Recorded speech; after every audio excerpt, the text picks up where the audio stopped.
Let me tell you about my favourite car accident. You know how you've all been in so many car accidents? You have a top 3? I'll go first. So, my third favourite car accident happened when I was driving out of a supermarket. I hear a bump. So I stop, I get out, and there's a man getting out of his car, and he's 90% chest. He goes, "Mate, you hit my car." And I said, "What? I didn't hit your car." And the angrier he got, the more he became a crow. He's like, "Mate, you hit my car. So I'm trying to speak his language. I'm like, "What? I didn't hit your car. You hit my car. Car. Someone had to throw a bird seed at us to calm us down." He looked at me, he said, "Mate, be a man. Take responsibility." I said, "You're 90% bird." And eventually, he got so angry, he went to throw a punch, right? And as he pulled his wing back, 2 things happened. The first is I weed a little bit. Just a little bit. Just a masculine amount, okay? Not all the way to the jeans. Just the undergarments. And the second thing that happened is that his elbow hit his side mirror and he broke it. And he said, "Oh, look what you made me do." I said, "Hey, be a man.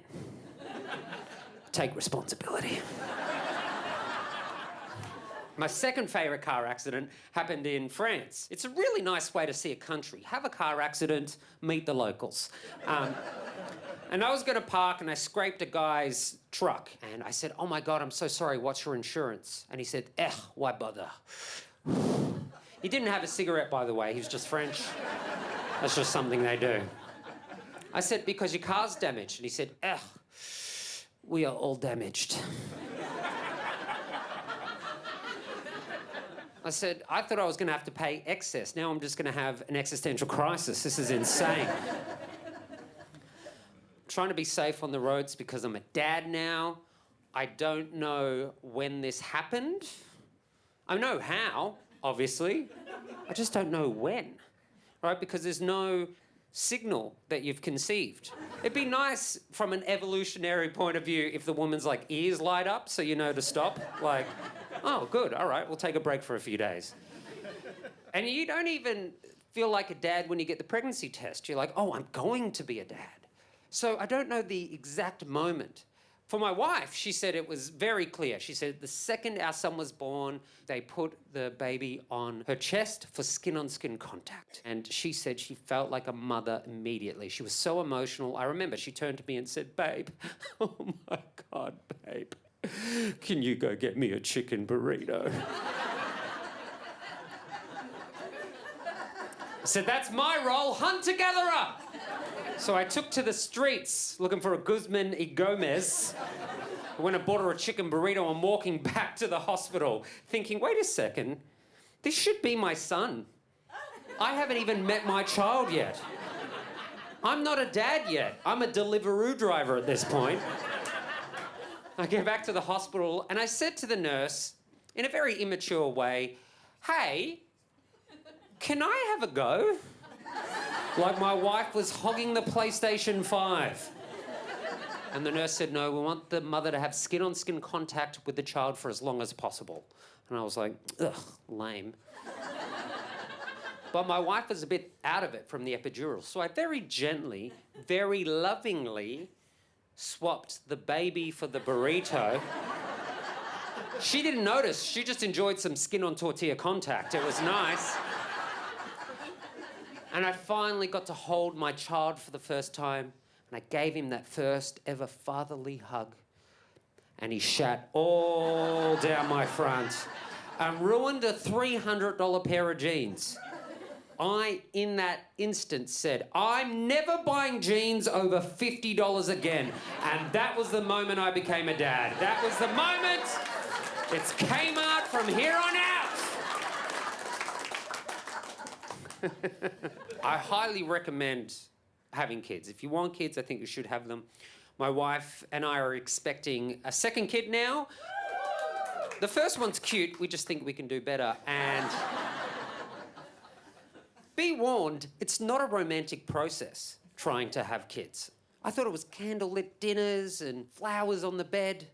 It's my wife downloading an app and me Googling optimal days to try. And if you would like to know the research, the best days to try for a baby are 1 day before ovulation, 2 days before ovulation, and the day of ovulation. When's ovulation? Nobody knows.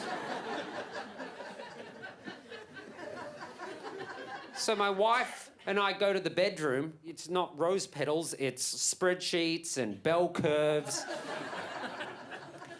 When we found out we were having a baby, we didn't even say, yay, we're pregnant. We just went, the calculations were correct. I highly recommend hanging out with young children, legally. And I love seeing a toddler brain develop. I took my son to the park when he was 20 months old. I know that's annoying when parents use months. It's dumb. I don't know why we do it. So he's 80 weeks old, and we go to the park. And at 40 fortnights, my beautiful son, with his toddler brain developing, turns around and goes, wow, tree! Wow, tree! And I said, man, I need to take acid again. That is how I want to live in this world. Don't you want to just walk around going, oh, tree, chair, ooh, phone bill, everything is exciting. I've only ever taken hallucinogens once in my life. It was when I was 18, and it was on schoolies. Now, for those who don't know schoolies, it's when you graduate high school in Australia. We all head down to the coast and get drunk and lose our virginity. So I'm told. And it's a fun time, schoolies, by the way, but there are these older people who turn up and try to ruin it. What are they called? Police officers. So you got to watch out. So for schoolies, I went to Byron Bay. The reason I went to Byron Bay is because Byron Bay is near another little town called Nimben. There we go, my fellow stoners in the crowd, okay? Nimben is the drug capital of Australia. I, at 18, catch the bus from Byron Bay to Nimben. And I get out in this small, hippie country town, and I'm looking around, and I don't know how to buy drugs. I've never done it before. I'm thinking, is there a farmer's market? Is there a vending machine? And a woman came up to me and she had dreadlocks in her hair, dreadlocks in her eyebrow. She had piercings everywhere except her ears, tie-dye shirt on. She says, "G'day, mate. You want to come to the art gallery?" And I said, "No, thank you." She goes, "No, I think you want to come to the art gallery." I said, "No, I'm looking for drugs." She said, "You idiot, come to the art gallery." So I'm like, "Oh, okay." She takes me to the art gallery, she shuts the door, I look around. To be honest, wasn't terribly impressed with the art. There were only 2 paintings, both of dolphins, and she said, "All right, do you want weed or magic mushrooms, both from my garden?" I'm like, wow, farm to table, that's awesome. Said, "Well, I haven't had lunch, so I guess I'll have mushrooms, kill 2 birds with 1 stone." She says, "Okay, I'm gonna give you some magic mushrooms. Do not ask for more, you'll know when it kicks in." So I had some mushrooms, and I sat down, and after about 20 minutes, I knew they had kicked in because all of a sudden, I really appreciated the art. It just came alive. And I had an incredible trip. I just walked around the country town thinking my feet were cars. And I just spent the afternoon trying not to double park. I didn't want to get a fine. And after a few hours of having an incredible experience on psilocybin, I go to get the bus back to Byron Bay. The bus is sitting there empty, and there's 2 guys out front just chowing down on a pile of mushrooms and smoking joints, going mushroom joint, mushroom joint. And after 5 or 10 minutes of these guys just eating all the drugs they could muster, one of the guys stands up, gets on the bus, gets behind the wheel, because he was the driver. I'm like, well, we're either going back to Byron or another dimension. Something's going to happen. So me and the other guy get on the bus, and the driver starts the bus up, and he's so out of it, he immediately drifts off the road and crashes straight into the bush. And me and the other guy were high too, so we were like,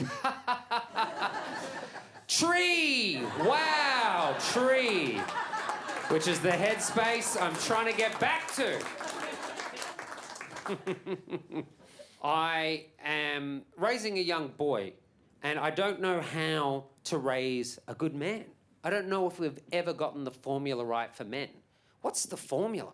Because I know boomers, they're not emotionally expressive. Like, when my dad's brother died, he said he was sad. When his mum died, he said he was pretty sad. Last week, when someone broke into his garage and stole his toolkit, my dad said that he was heartbroken. Heartbroken, Dad? I loved those spanners. I'll never get those screwdrivers back. I don't think boomer men don't have emotions. I just don't think they place it in the right spot. Like, you speak to a guy in his late 60s, early 70s, and he's like, mate, I'm bloody angry, mate. Oh, really? What's wrong? It's the immigrants. That's what it is, mate. It's the bloody immigrants. It's not because your wife just left you? No! It's the immigrants. There's so many of them. They're everywhere. Why won't one of them love me? Millennials haven't got the formula right either. My generation, we're too expressive. Like, if you go see a millennial doctor, it's not a great experience. I went one time to a doctor my age and I said, hey, I've got a bit of a rash on my leg. He goes, oh, yeah, man, that sucks.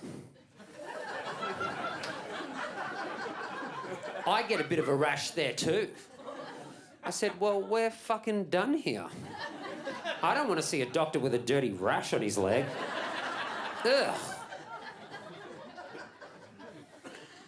It's also, millennials are too soft in many ways. It's our fault that bikie gangs are going to go extinct. We don't have that skill set. We can't make meth and bash police officers. We're busy trading Pokemon cards. Can you imagine a millennial trying to be in a bikie gang? What are you looking at? That's totally fine. You're welcome to set boundaries. I respect your decision. I'm getting out of here. Scoot, scoot, scoot. I think Gen Z men are a bit cynical, and they're a bit nihilistic for my tastes. I went and saw a therapist one time, and he was 28 years old, which made me angry. I'm like, what are you going to teach me? How to win at Fortnite? This is dumb. I don't want a younger therapist. And I said, hey, I keep having these panic attacks when I get a text message from an ex-girlfriend, and it makes me overwhelmed. And he's like, yeah, well, look, you got to put that in context, man. You know, climate change is corroding the environment.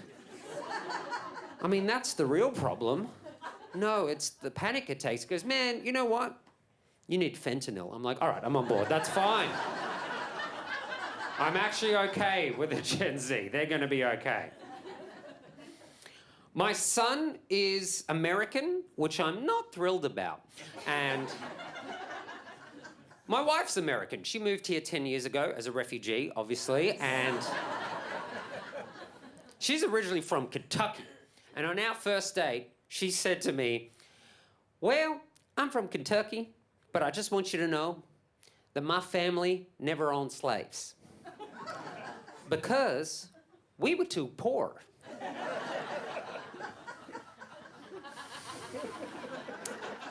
I said, that's not the humble brag you think it is. Imagine on a first date I said, I just want you to know that I've never kidnapped a woman. Because I don't have a van. It's the only thing stopping me. I'm not sure what I would rather for my son, if he moved to America and became an extreme American man, or he stayed here and became an extreme Australian man. Because an extreme American man's like, yeah, I love football and beer and misinformation, and I'm gonna start a podcast, America. An extreme Australian man's like, oh yeah, I'm gonna bloody dig a hole. That's it. Those are two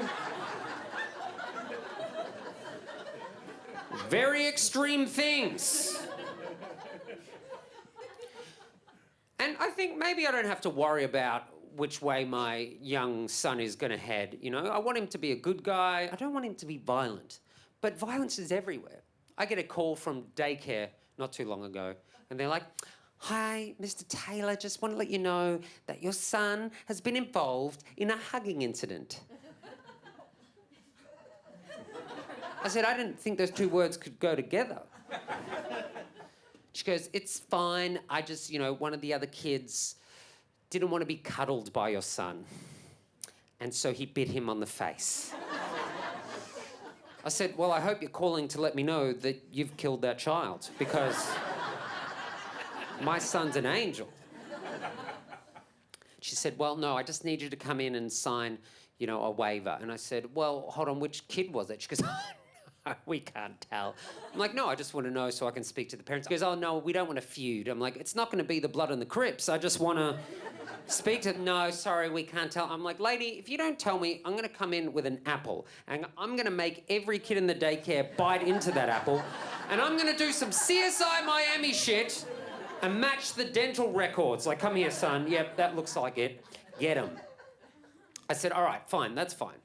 And I go in to see my son, and it is a massive bite on his forehead.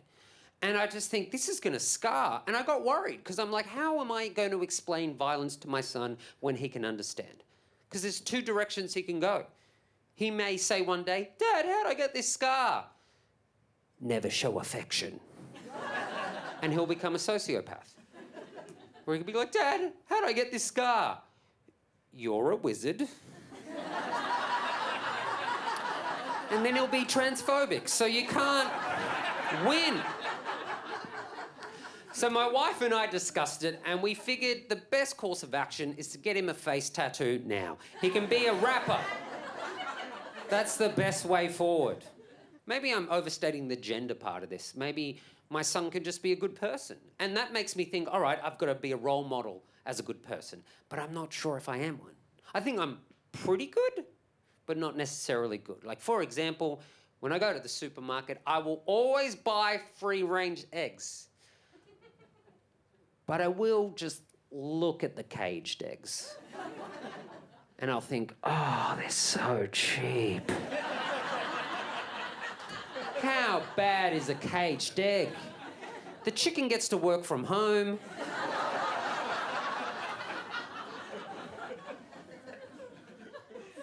Like, I'm a vegetarian. I don't want to kill animals, but I don't mind if they suffer. Life is suffering. Let me see the cage. That's what I want to do. Show me the cage, right? Because I live in a 2-bedroom apartment with a wife, a 2-year-old, a dog, and another one on the way. If anything, the chicken's got a studio apartment to themselves. I think they've got a much better deal out of this. You try to do the right thing morally. You know, I want to set a good example. My wife buys cruelty-free makeup and shampoo. And I do look at the price of the cruelty-full makeup and shampoo. And I think, what about just, like, the bad animals? Not all animals are good, right? Some dolphins sexually assault people. Put lipstick on those ones. Write sex pest in mascara so we can identify them at SeaWorld. I think I'm a pretty good person, but I have to admit, I do speed, but only in residential areas. I think that's okay. Like, don't speed on the freeway. If you are only meant to go 100k an hour and you go 110, that's only a 10% increase. What are you saving, 2 minutes? That's silly. But if you're in a 30k residential zone and you go 60, oh my God, you're there in half the time. Yes, you may kill someone, but you're living your life twice as fast. That's 2 lives in 1, so it all cancels out. There's morality, and then there's math. I think I'm a pretty good person, but not a good person. Like, a good person will go out and do a good deed. I'll do a good deed if it's very convenient. Like, I was walking through the city late one Friday night, and it's packed. There are people everywhere, and I hear a car bang into a pole. And I turn and I look, and I see it's a Mercedes, so I'm like, ha. And no, I'm allowed to. You're allowed to make fun of the higher tax bracket. Those are the laws. I see this car reverse and drive back into the pole, and I get worried. I'm like, oh no, this isn't right. I hope they're okay. So I smash on the window. I'm like, hey, you gotta stop. You're gonna hurt yourself, or you're gonna, damage the car more. They reversed and started to drive up onto the footpath. Now I'm terrified because there are people everywhere. And I thought, oh my God, I have to do something, right? The instinct kicked in, so I jumped in front of the car, because we all know the best way to stop a car is with a human body. So I'm like, hey, stop. And the driver's saying, get out of the way. And I'm like, no, I'm not getting out of the way, because you're going to hurt someone. She's like, I'm fine. And I'm thinking, you're not fine. So I go around to the driver door, and I'm like tugging at it. I'm like, open up. She opens it up. And I'm like, what is wrong? Are you drunk? She goes, I'm not drunk. And she didn't seem drunk, but she was definitely in a K-hole. Like, she was on so much ketamine that her pupils were bigger than her face. I don't know how. She was disassociating. She had all the weird symptoms of it. She was sort of looking around and didn't seem like she was in reality. And I said, hey, you got to stop. And she starts to drive off. So I just did what I thought I had to do. I lean over, I put the car in park. Now I'm about to reveal my tax bracket, because what I did then was I started to look for keys. Rich people don't use those things anymore. There's apparently a button I'm meant to find. And she tries to put the car back in drive. I said, no, get out of the car. So I take her seatbelt off, she puts it back on. I take it off, she puts it back on. I take it off, she puts it back on. I take it off, she puts it back on. I said, lady, I've got a toddler at home. I can do repetitive activities all day. You haven't even vomited on my shoes yet. This is nothing. So I'm yelling now to the street. People are like filming this, walking by. I said, hey, call the cops. And I was lucky there was actually a police station across the road. Now, I'm very grateful for the police. I don't want to make fun of them. But when they arrived, they were a bit too puffed out for a 15-metre run. Like, they just jogged across the road, and they were like, oh, okay. Oh, all right, let's... Oh, handcuffs. All right, here we go. I'm like, guys, you've got to start taking the beep test again. This is insane. So they yank her out of the car. They put cuffs on her. And one of the cops pulls me aside and says, all right, let me just get my breath. All right, here we go. All right, mate, can you tell me what happened? Now, I am an Australian man, so that means I'm very modest. I don't want to make myself sound like the hero. So I told the police officer what happened in the same way an Australian Olympic athlete talks to a reporter when they win gold, right? They're just like, oh, I just went out there and did what I had to do, obviously. Just want to say thanks to Mum and Dad. Shout out to my sponsor, Red Bull. Had a few of them tonight, so I was alert, and, all the best to her, and, looking forward to getting home, jumping on the beers. And the cop, he just said, all right, we'll let you know if there's any more questions, and walked off. This is why I know I'm a pretty good person, but not a fully good person. Because for about 5 seconds, I thought, yeah, I did the right thing. And then after that, I thought, well, I would like a medal. I think I saved some lives here. At least the cops didn't even say thank you. Let me, wear your hat for a few minutes, or let me fire off a couple of rounds. Give me some kind of reward. And I watched as these cops, put this woman in a cop car that they called. They put her in the back of the cop car. They all got in the car. They're high-fiving. They're having the time of their life. And I'm thinking, they're taking my arrest. And I was fuming until I saw the cops get distracted and drive straight into the pole. And that was my #1 favourite car accident.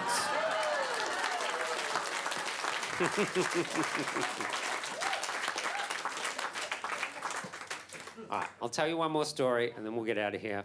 I'm going to tell you the story of the time I became a lawyer for a day. I get a call from my friend Tom, and I've known Tom since I was a kid.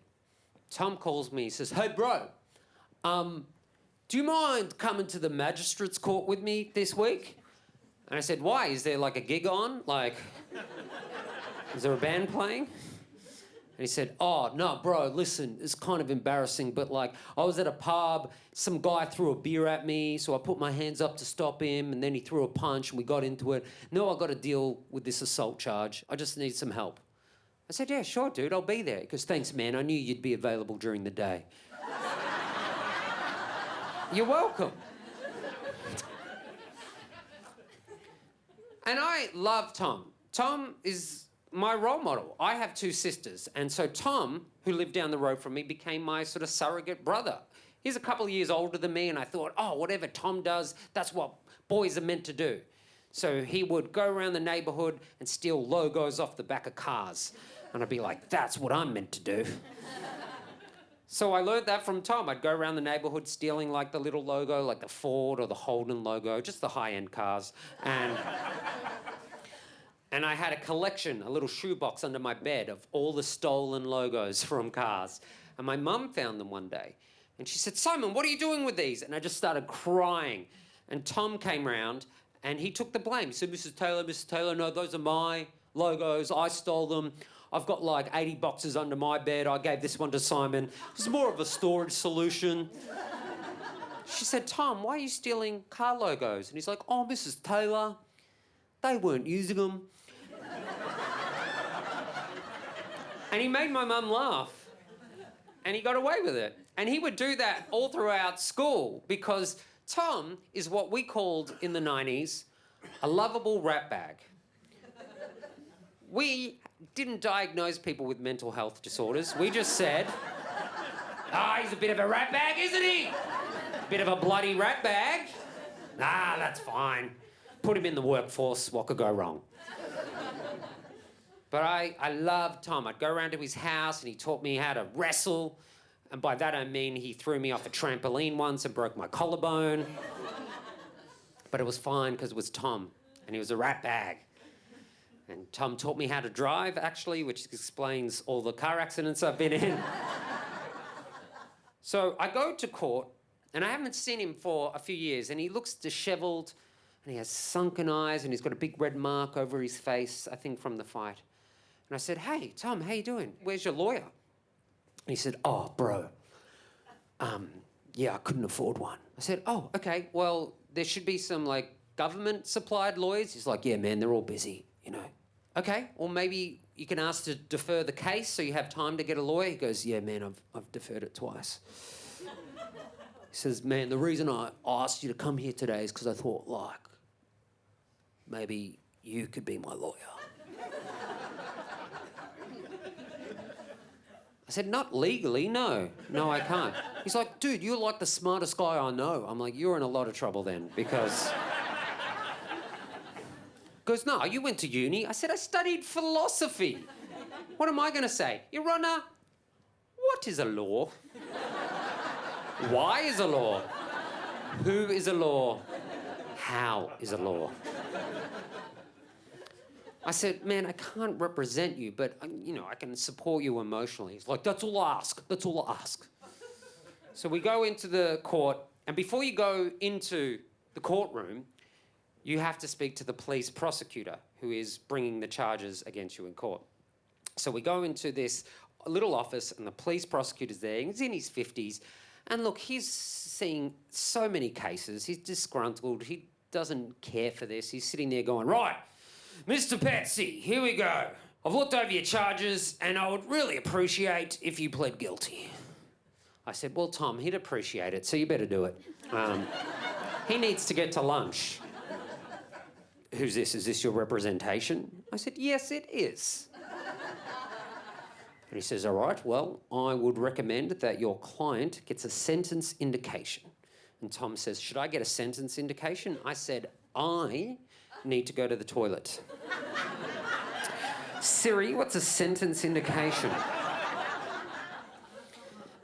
Now, if you've never heard of this, a sentence indication is a very specific mechanism in Australian law. What it is you can go to the judge and say, Your Honour, if I were to plead guilty, what might my sentence be? And the judge could say, all right, well, if you plead guilty, I will give you 2 years in prison. And you can say, well, lucky I'm not guilty. For I am an innocent man, and yet a curious one.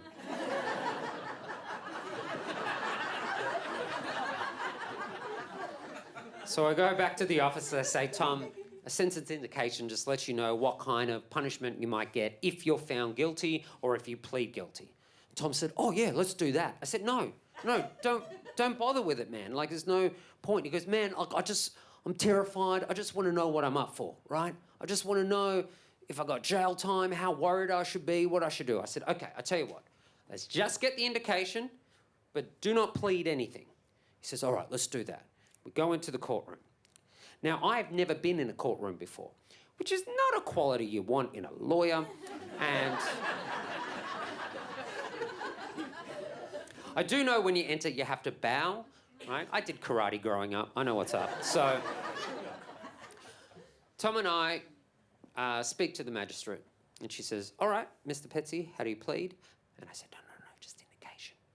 And Tom goes, oh, Your Honour, I'd just like a sentence indication. The magistrate looks at his case and said, all right, based on the evidence and the witness testimony and the security footage, Mr. Petsy, I would give you 6 months of community service. And I said, great, all right, it's not the end of the world.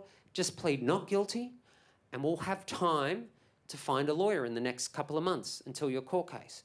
And Tom goes, oh, bro, I might take that. I said, Tom, as someone who studied law for the last 20 minutes, I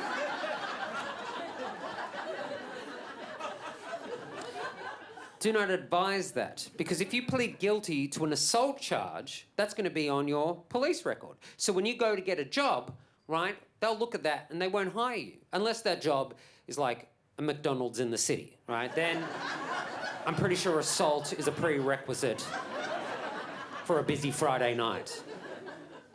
He goes, oh, yeah, all right. Yeah, thanks, bro. That's why you're here. Thanks, man. I appreciate it.